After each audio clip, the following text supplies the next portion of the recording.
Um, Hi, everybody, and welcome to the Total Recall podcast. This is an episode I'm particularly looking forward to. Somebody that I've actually broken bread with in Israel, Weis from Permit.io. It's great to have you. Thank you, Will. It's a pleasure to be here. So we were just talking off camera about how we can really bring your journey to life, because it's been quite a journey in terms of your entrepreneurship and the companies that you've started and founded and now exited in your experience. So I think it'd be great to kind of just tap into that and learn a bit more about you. So why don't you just kind of give us a brief intro to who is Or? Sure thing. So as you said, my name is Weis. I'm currently the co-founder and CEO of Permit.io. My background is as an engineer. I started writing code at the age of 5, but my career actually took off in my service in the intelligence corps in the IDF, where I was an officer, developer, team lead, reverse engineer, yada yada. Essentially a cliche of an Israeli entrepreneur. After my service, I was the first employee in a startup called Intigua, where we built container technology. Before it was a thing, but with a truly horrible and very stupid, even I'd say, go-to-market strategy. Even worse than Dockers after they ruined their go-to-market strategy. Wow. Yeah, but the technology itself was very impressive at the time, and some cool people, cool companies also came out of that cohort. So companies like Logs.io and Solo.io and now Permit.io, so a bunch of IO companies. Yeah. Um, I then proceeded to found a startup called reactful.com, which did digital body language for marketing, basically reacting automatically to how you move about a web page.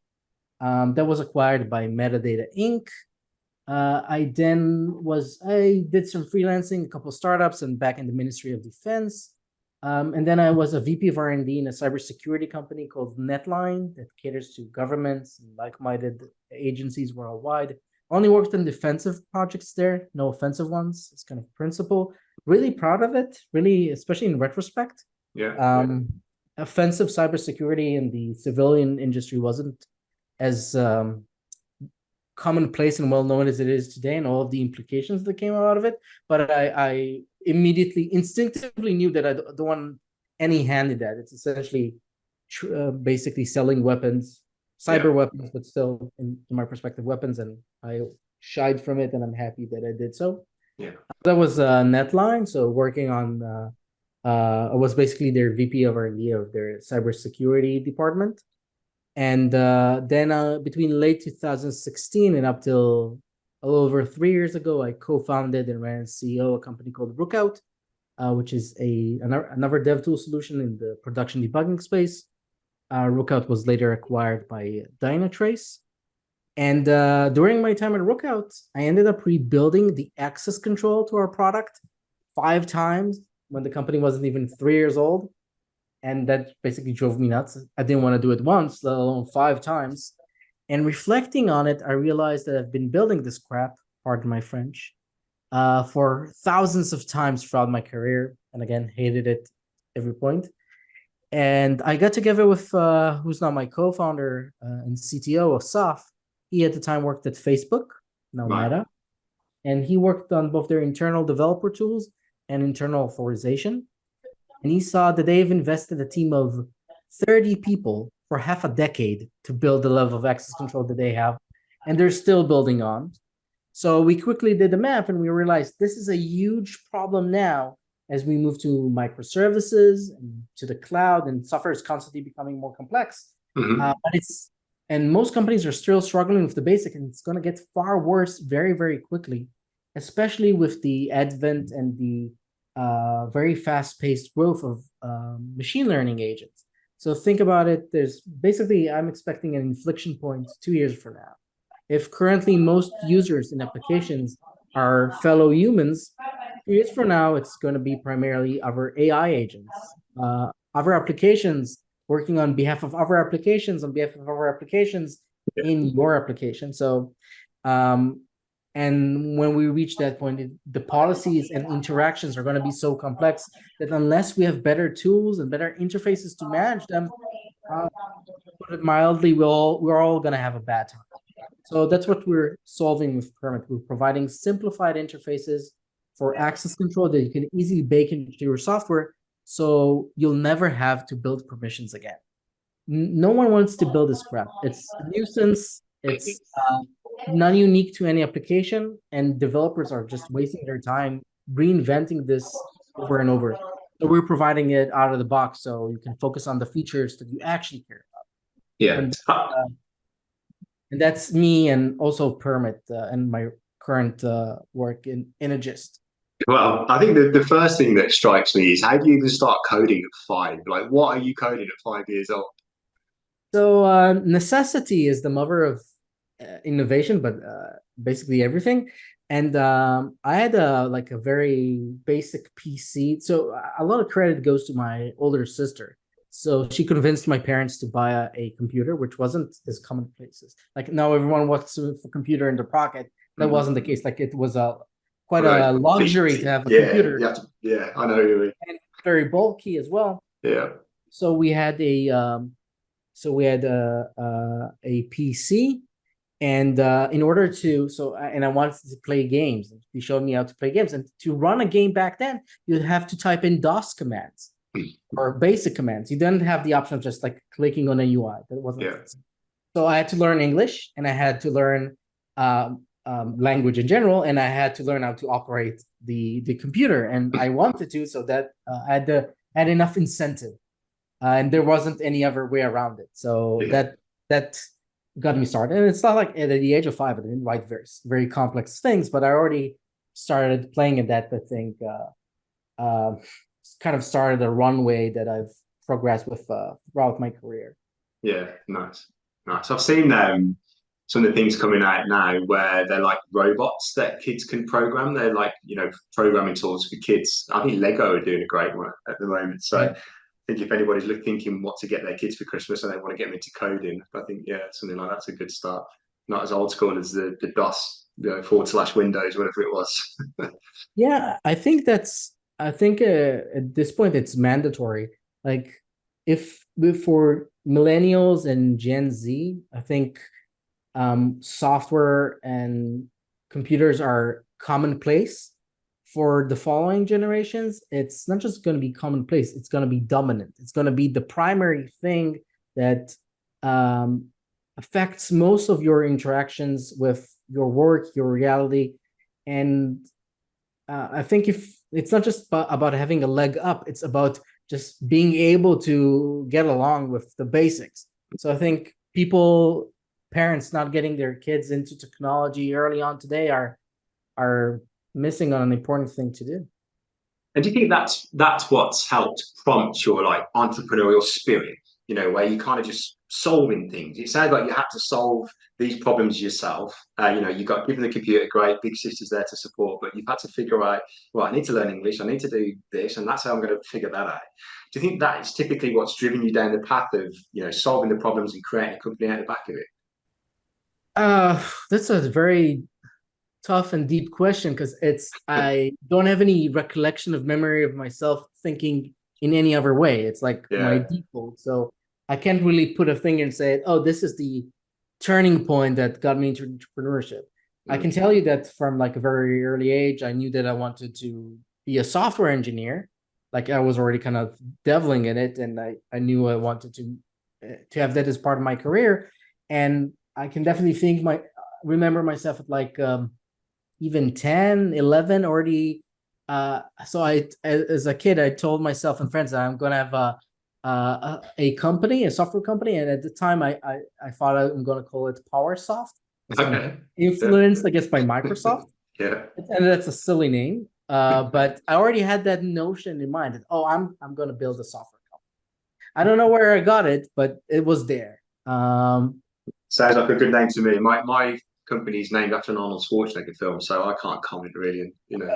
It's a good film. I like it. Yeah, it's a great film. But so what do you think is your wildest experience? If you think about it, some of the journey that you've been through all these different startups in different eras at different points in time. What do you think is the standout for you in terms of the biggest whoa moment, or the unexpected challenge that you had to overcome thinking back? Terrific question. Um, I'll try and give you something that is kind of in my sense, in the essence of entrepreneurship. So a lot of people talk about being a founder and being an entrepreneur and the difficulty that comes with it, and the also the loneliness that comes with it, and I think another key factor that is discussed is the roller coaster. And everyone, I try to advise and help a lot of young entrepreneurs as they get started. And so, Yeah. by the way, people are welcome to reach out to me. It's very rare that like an entrepreneur reaches out and I don't try to help at least a little bit. Yeah, I know. I've tested that with you as well. You've helped me and you've helped customers of mine a lot. So I'm very thankful for that. For sure. Um, the least I could do. That's my sense of it. And so I talked to a lot of young entrepreneurs or entrepreneurs that are getting started, and everyone knows that the roller coaster is a thing, but very few people know how it actually feels. And I think that's feeling it is actually the crux of the matter, because it really plays a very, very powerful and even say kind of it really puts unique pressure on the human psyche that we're not really supposed to handle. And I'll share a story from my first startup that I think it won't make people feel it, but I think it can help people imagine what it actually means. And so that startup was Reactful. I had a co-founder named Jonathan, and we were as part of a accelerator program called Upwest Labs in San Francisco. And we were meeting with customers, and we met with one company, and we went in and we did a demo, and then we came back and we did a demo to the entire like C-level of the company. And at the end of the demo and basic presentation, the CEO literally stands up, starts clapping, and with him, the other people, and they're clapping as well, and they're like, "This is amazing! This is exactly what we wanted. It's spot on what we need. And not only are we going to sign a deal with you guys, we're now going together, all of us, to our favorite restaurant to raise a toast to this." That sounds excellent. Yeah.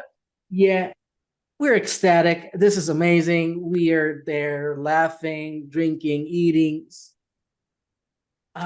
really up in the clouds, as happy as you can be. The clock runs, and we have to run up for our next meeting, and we're meeting with a venture capital firm.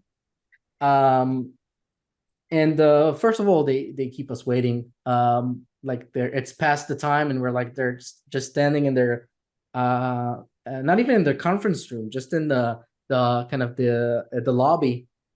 And in the end, they usher us into the room, and the partner at the VC kind of steps in, and he sits down at the back of the table and kind of frowns and kind of waves at us to kind of get started. And you're already kind of feeling something here is not we're not really on good terms. But we do the pitch, we go through the slides, and we demo everything. And then he asks, "Oh, okay, but what about this function of the product, and how much interaction are you getting from customers for that?"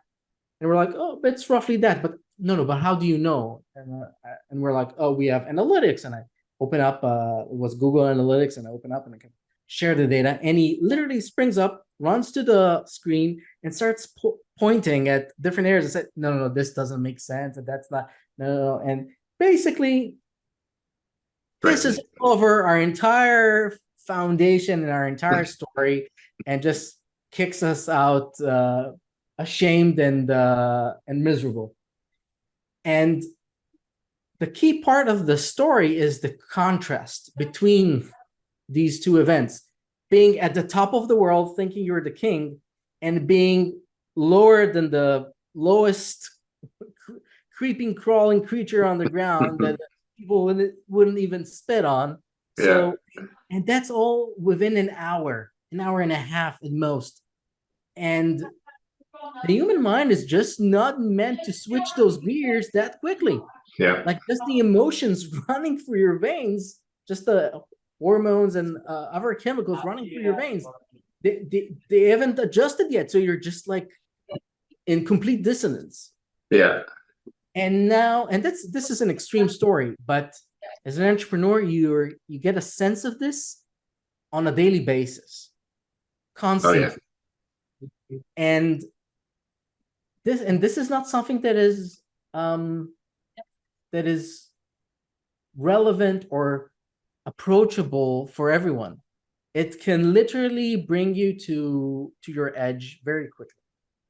So Yeah, I think it's relevant in any industry as well. Like it doesn't, whether it's tech, whether it's whatever it may be. You know, like obviously my business at the moment is services based, and this year and for the last 3 years, it has been like you say, 1 minute you're up and things are going fantastic, and you know there's some great deals and you're doing fantastic things, and then the next month, wow, you know you're like, Jesus, you know I'm not ready for this, or you're questioning yourself, you have like an imposter syndrome moment, and then it's mhm. it's a very tough place to be, and I don't think it's made any easier by the climate. Yeah. You know, I think that has, not only from an entrepreneurial perspective, burnt a lot of people out. I think it's burnt a lot of talent out of industries as well. A lot of people have exited out of their career paths to go and do something completely different because the pressure has just been bam, bam, bam, like every day of this year for a lot of people. I'm sure you've seen that as well. Yeah. I've seen a lot of companies shut down, a lot of companies firing a significant portion of their manpower. And we talk a lot about like the bottom line consequences, like the economy shrinks and companies end up closing. But um, oftentimes we don't realize what this means for the companies as they're struggling, and how it changes the dynamics. So, for example, for a company that is laying that are firing people, it's not just okay, we're now a smaller company. It's now our entire psyche is broken. Like we have people now that are dreading that they might lose their job as well. Yeah. We have gaps in how the organization used to function, and now we don't know how to fill them because it happened too quickly. And we are now also facing more doubts than we had before. And so it's not just about laying people off, it's about restructuring your organization completely. And that's really hard to do. And another factor that comes in is basically trajectories. So when you're building a company, when you're raising funds for it, where you're building a strategy for it, you need to plan for growth. Like in capitalism, either you grow or you die. Stagnation is the equivalence of death. Um, so when you're building a company, you're planning on growth and hitting certain milestones as you go. And when you start in a positive climate, you're automatically aiming for higher goals, for more positive outcomes. And suddenly, and you align people around that, you raise in a certain valuation that sets you across crosshairs for those goals. And suddenly all of those assumptions don't work anymore. The basic milestones that you can aim for have changed dramatically. So your entire plan, your entire alignment with your staff, with your co-founders, with your investors, with your customers, with everything gone in smoke instantly. And there isn't a textbook solution that you can come in and say, oh, this is how now the company is supposed to function. You had a vision, you had strategy, you had motions in play. These are not things that you can easily rearrange. And so for most companies, first of all, if you don't understand this, and as you're going through this, it's easy also not to not understand, because you also don't want to understand, because understanding this meaning taking on the pain of having to change. Yeah. So often people don't understand this, and then they basically run into a wall. So that means that you also have a lot of companies that are essentially dead men walking. A lot of companies in basically zombie mode, and they don't even know it. Yeah.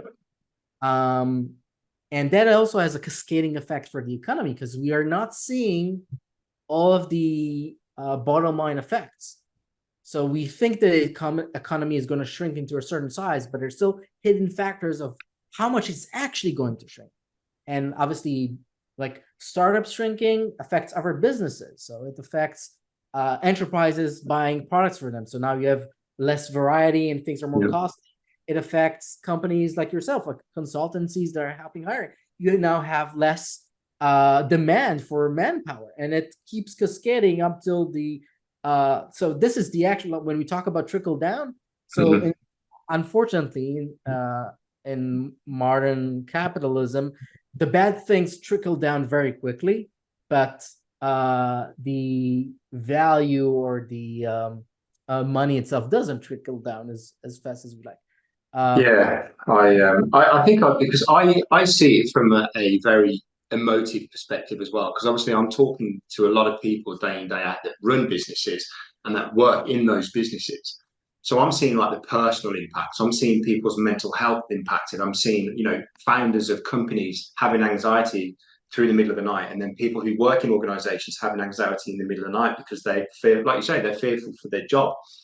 So the knock-on effect is enormous. If I think about my own personal circumstances and the impact that this economy and everything that you just explained has had on my business, I've had to almost put my personal life back 12 months because of how this business has been impacted.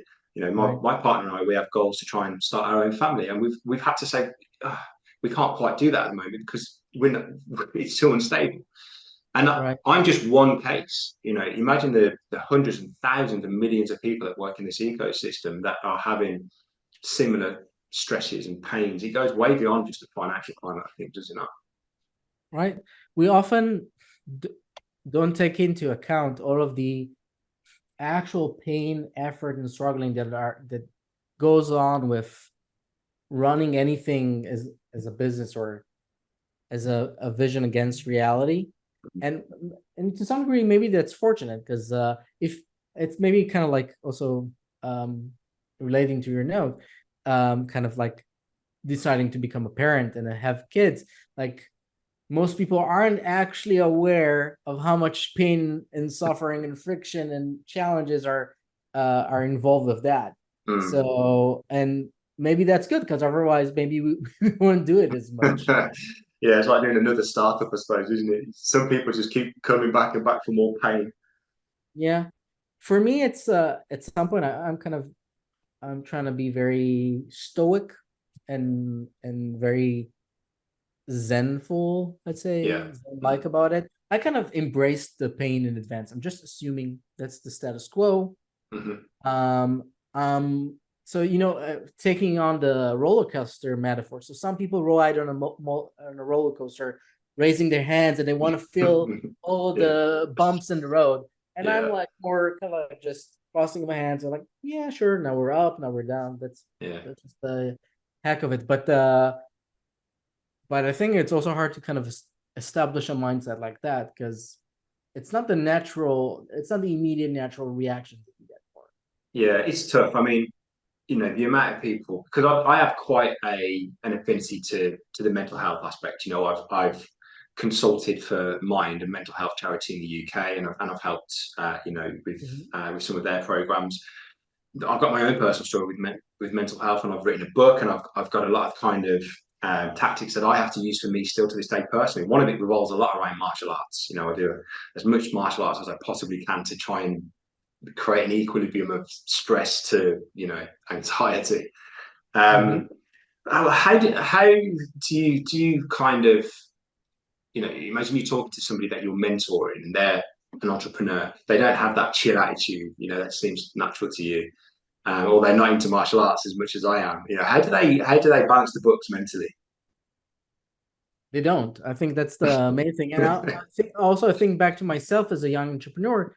It's a lot of kind of basically denial. You're like, or you're telling yourself, no, for me it's gonna be different. I know that I have a good feeling about this. I know what I want to do. I'm a smart cookie. I'm gonna get this right, and I'm not gonna go through all of those hardships because it's gonna work out. Um, and I think it's okay to have that mentality. So when I encounter entrepreneurs with that mentality, I don't try to convince them out of it or try to enlighten them. I try to help them think about how things might evolve, Yeah. and so they don't get into complete shock when things don't go the way they expect. Yeah. I don't think it's like, oh, it's also kind of like it's somewhere between ignorance and bliss and the um energy of youth. Those are Yeah. there are good things about those qualities. I think it's more about balance and dosage than Yeah. I think binary yes or no. one of the probably the most memorable pieces of advice that I had was not to let an ego run my business. You know, an ego will completely crush the business. And I had and have a mentor for me in terms of, because I'm a solo founder, so I understand exactly what you said earlier about, the loneliness of it's just me to answer to me. Yeah. So I bring somebody in to literally pull my pants down and say, why are you doing this? Tell me about this. Think about this. This is the consequence of, and you're like, oh God, actually, no, you're right. And then you're there at 3 o'clock in the morning for the next week thinking, no, actually, she was right. She was right. She was right. And I think everybody needs a mentor, right? Yeah. Um, Definitely, and everyone needs people to talk to, and you need outlets to kind of um find that internal balance. So communicating with someone else, like in programming, we'd call this rubber duck debugging. So you don't necessarily need the rubber duck to say anything. Mm. Just need somewhere to bounce your ideas from, and that Yeah. enables you to find even just the internal resonance by Yeah. with that motion. Um, I think I like looking at like at basic statistics and like just basic functions of like things that are inherent into our reality. So I think facts like 60% of startups don't reach the age of 4. So that kind of, so if you grasp that, you kind of like, okay, most of things are not going to work out. You Mhm. might not be able to apply to yourself yet, but it tells you about likelihood of things that can happen down the road around you at least. Yeah.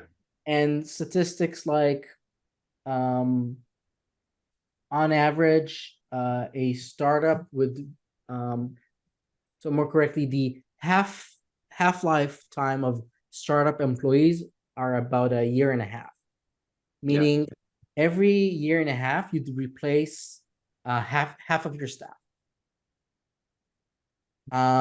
So that also means something about the relationships you're building. And so like if you expect, okay, we're gonna run together forever and it's gonna be fine, and everyone's gonna be lovey-dovey, yeah, maybe that's not as likely. Yeah. Um, so I think things like that, and even going slightly deeper, one of my favorite books is The Selfish Gene by Richard Dawkins. It's a biology book, but I Yeah. constantly find allegories between biology and business. Okay.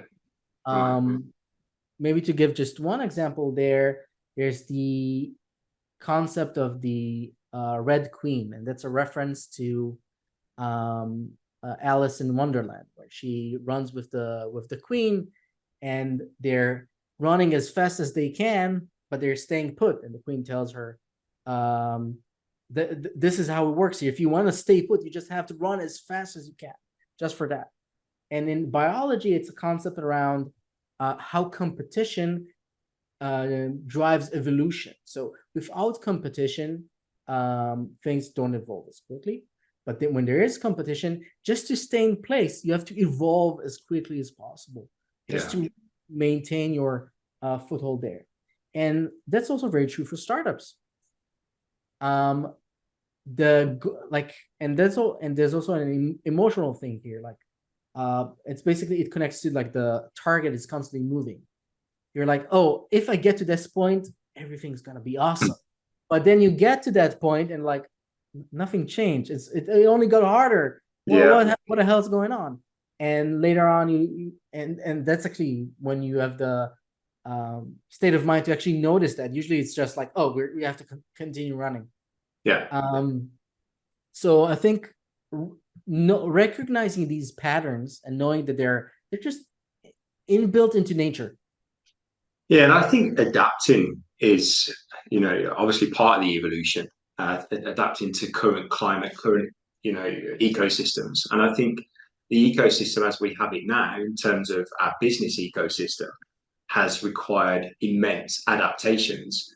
I'm talking to, I've had some great conversations the last week or two about individuals who are not adapting to the current climate in how people are transacting, how people are doing business with one another, that are still doing business as if it's 2021 and 2022. And the climate has completely changed. The economy has completely changed. So that method now is already outdated. And the people that are not adapting to that they're being exited from businesses, they're leaving, their businesses are failing. There's a completely new landscape this new emergence of, like you said earlier, the millennials and the Gen Zs are going to be the forefront of, and we have to learn how to communicate in that regard. Right. I completely agree. And I think it connects to kind of an earlier point that we said. Most people are not well positioned to do that type of adapting. That's why entrepreneurship isn't for everyone. Yeah.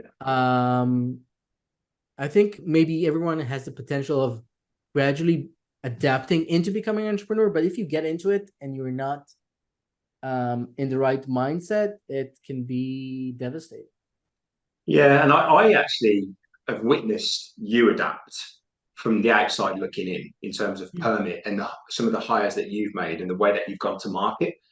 And I remember talking to other startups about you and the kind of people that you brought in, particularly around social selling and how you actually touch your potential customer base through more social domains. And since that point, I've seen a lot of people now start to kind of follow suit. And as far as my client base goes and people I know, you were one of the first to do that. So obviously you've got a very tight grip on, evolution of how to do business, which I thought was quite a good move actually. And I think we know who we're talking about. Yeah, so I'm kind of, I don't think I've invented anything new here. I've adopted and adapted some plays from product-led growth.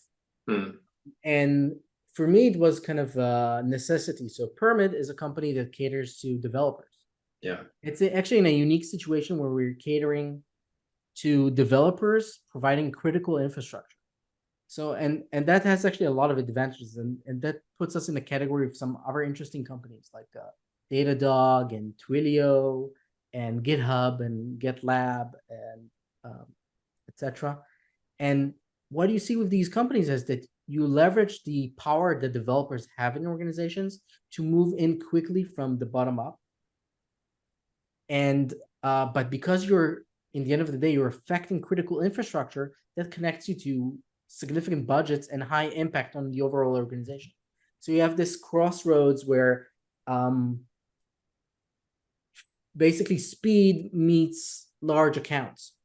And that's pretty rare, actually. You don't see a lot of market locations or market intersections that have that pattern. And actually, I haven't seen a lot of VCs or a lot of other investors kind of recognize that this area, but because it's not a huge category, but it exists, and it's, I think, creating a lot of interesting companies. But either way, when you're in that kind of motion and you're looking at catering to developers, that for me as a developer, that almost immediately means you can't do classic sales. Is if there's one thing a developer hates, is being told by their managers which tools to use. Yeah. So by picking classic top-down enterprise motion, you guarantee the highest level of friction possible. Yeah. You're selling to the higher ups in the company. They'll push it down to the engineers, and the engineers are gonna hate it, and they're gonna hate you because of it, and your entire company and everything that you stand for.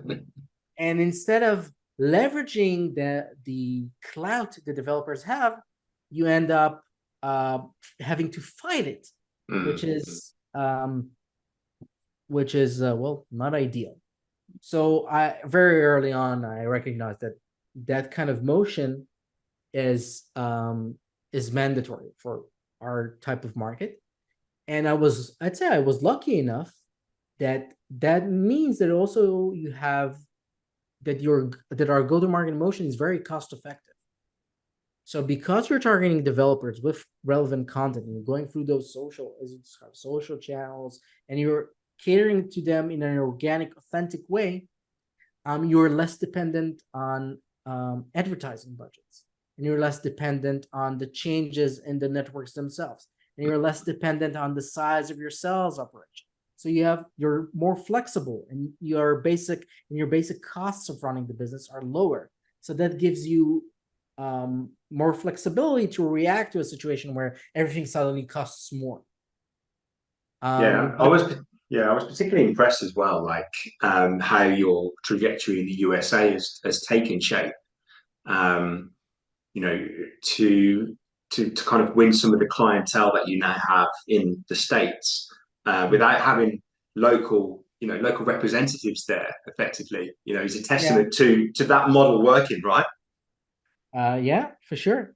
And to that model working, and to the advantages of working with developers. Yeah. So another advantage there is that developers need very little hand-holding. So while other personas in an organization, they'll depend on you a lot of times to take them from onboarding to working with the product and scaling it out. Developers not only are capable of doing so, they'll prefer to do so on their own. Like, they'll be annoyed if you try to hold their hand too much. What, you think I don't know my job? Like, what's the deal here? I can write your entire product myself in one day. That's kind of the developer mentality. And it's another advantage here. So I think it's also, again, I think I was lucky here in being a developer myself and kind of gravitating towards the space, which turned out to be malleable enough, or flexible enough for the new climate as we went into it. I didn't plan on this climate. Obviously, I had bad scenarios that I planned for like a rainy day, and that's why I was also like, I had budgets in place and stuff like that.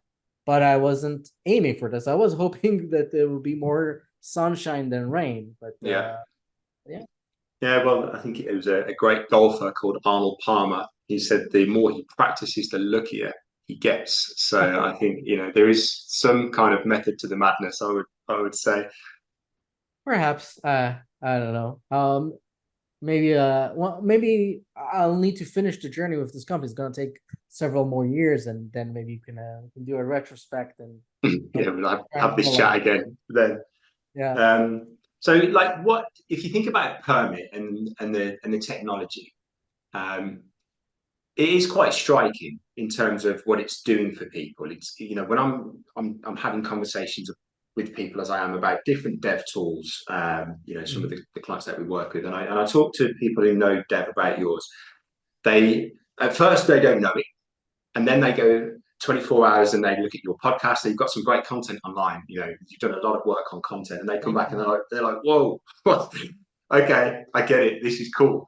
So what is the biggest eureka that people typically have in your experience when you're pitching Permit to them? Let's say you've gone into a big bank or a big organization that comes back and they say, oh yeah, we're in, we like this. This is cool.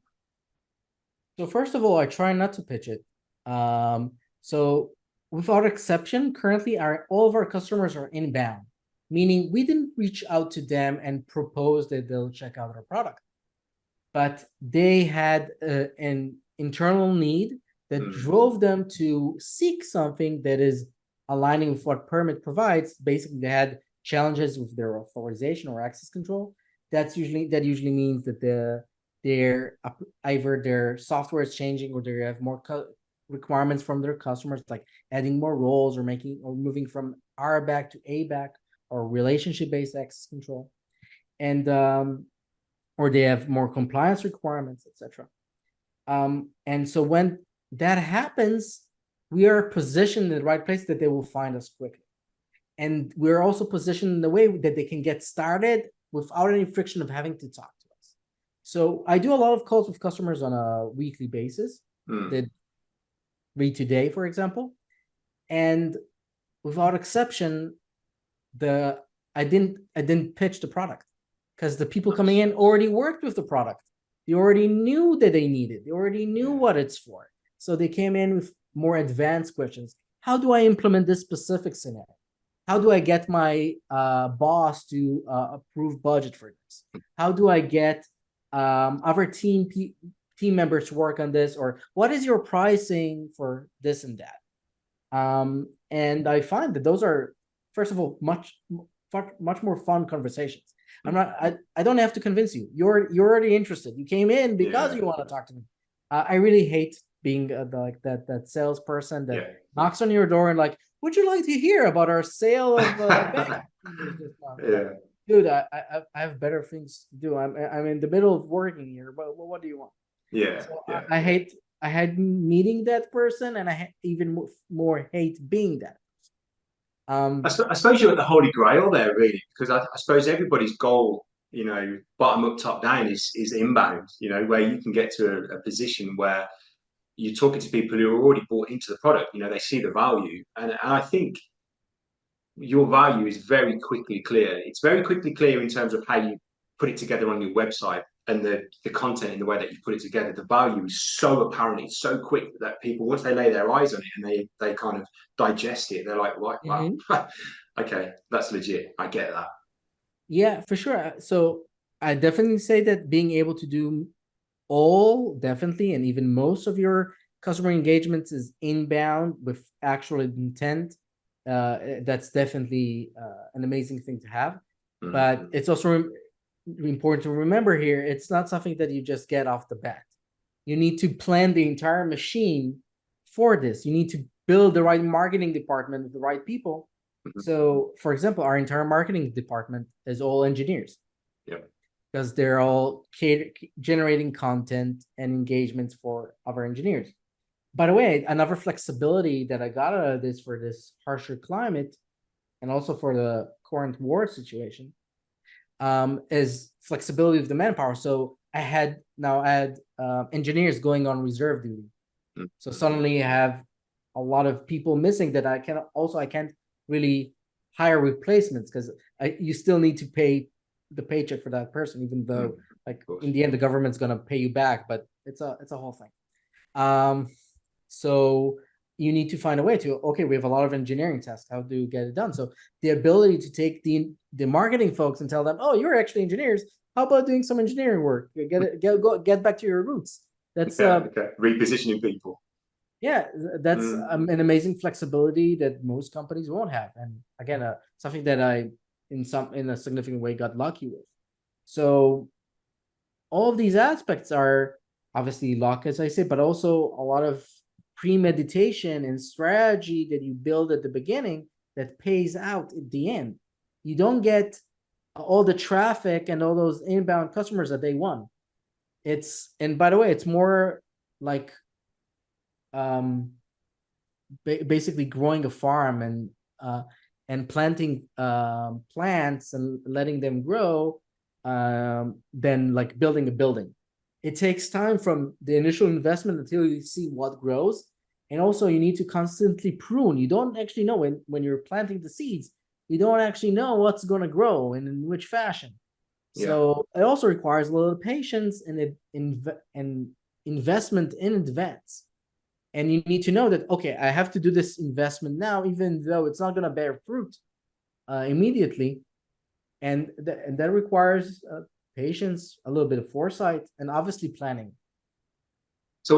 So what if you were to talk to all, just if you were starting out your first starter, you flash back in the time capsule, and you say, right, I know the journey you're about to go on. This is my advice. What is the biggest bit of advice that you would give to, young or?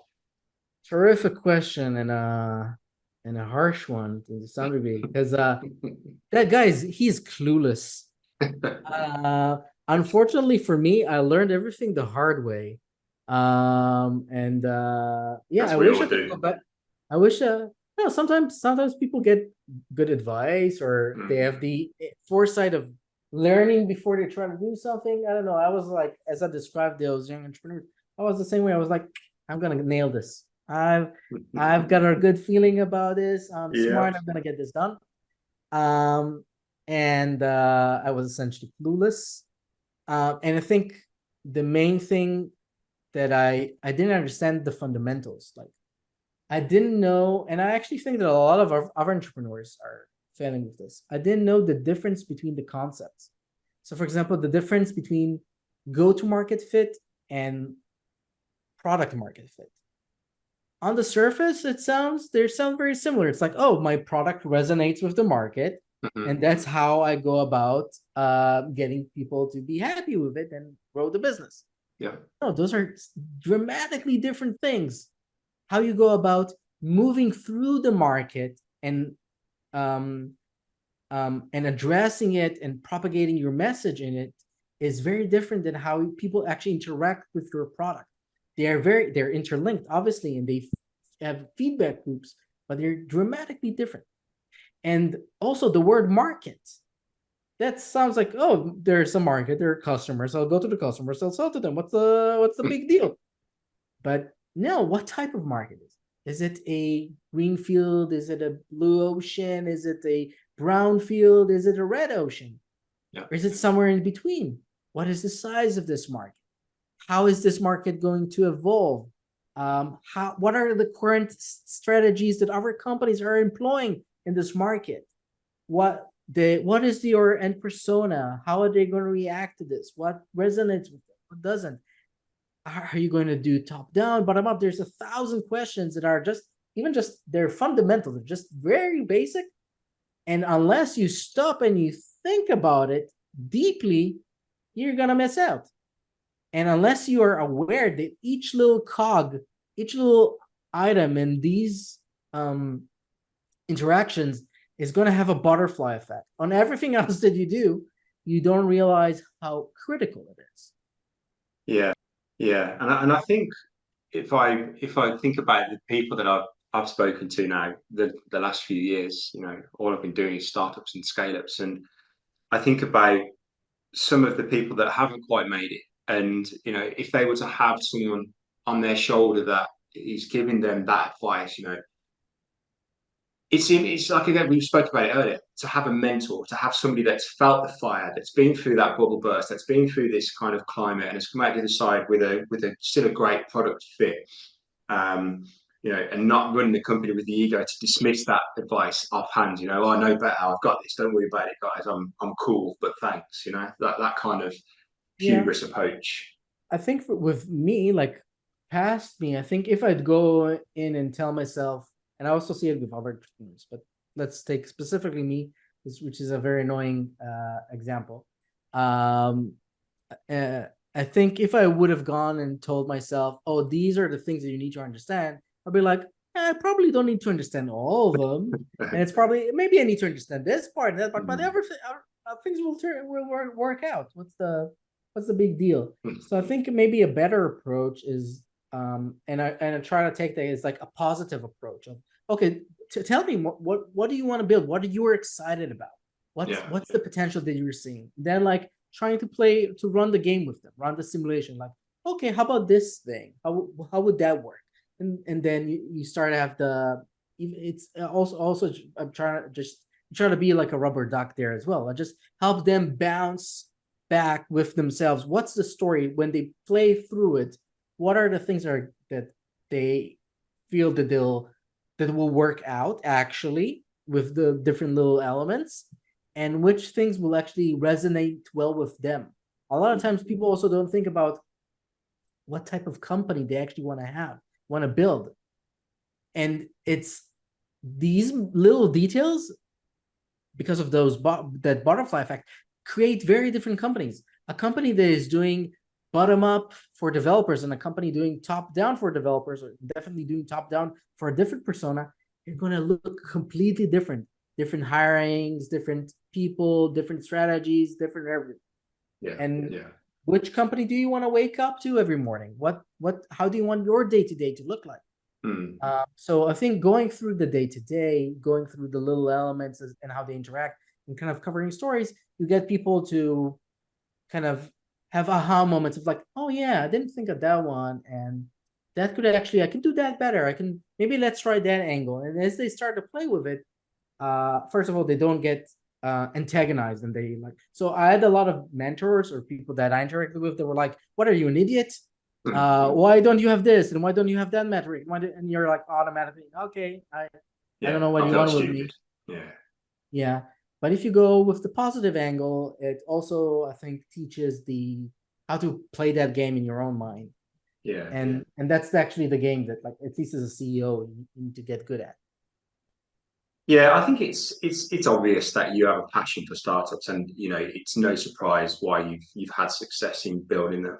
I think anybody that's listening, that is at that same point that young Gore was that we were just talking about. Um, I know that you've never said no to anybody that's asked you for advice, myself included. And I would urge anybody that is perhaps trying to build something, their dream, their passion. If they're a little bit stuck, that they reach out to you, and you're happy for them to do that, right? Hmm? Yeah. I'll do my best. Yeah. Sometimes it will also be like, oh, go here's what I'll point you at something that maybe Yeah. try to look at that first before you dive too Yeah. deep into something. Yeah. But Yeah. I'll definitely try and help as much as I can. And yeah, Yeah. and people can reach out to me. I'm easily found on LinkedIn. I have a very silly and unique name, Weis. That's Orweis. I'm also available in the same tag on Twitter and elsewhere. And always happy to talk to fellow engineers and fellow entrepreneurs. Nice. And I think testament to the culture of Israel. I think we were speaking about it earlier. I've got a lot of friends, a lot of clients in Israel, and anytime I ask for help, it's never too much of an issue. Even with what's going on in Israel at the moment, and the last year, there was a situation before the war even broke out, and even still, Yeah. then and now, if I say, look, I need a little bit of help with this, it's never too much trouble. It's just it blows me away. It does blow me away. I think in Israel we have a sense of like we're all one big family. So if someone from your family, like a brother or your cousin, comes in and asks for help, of course I'll help you.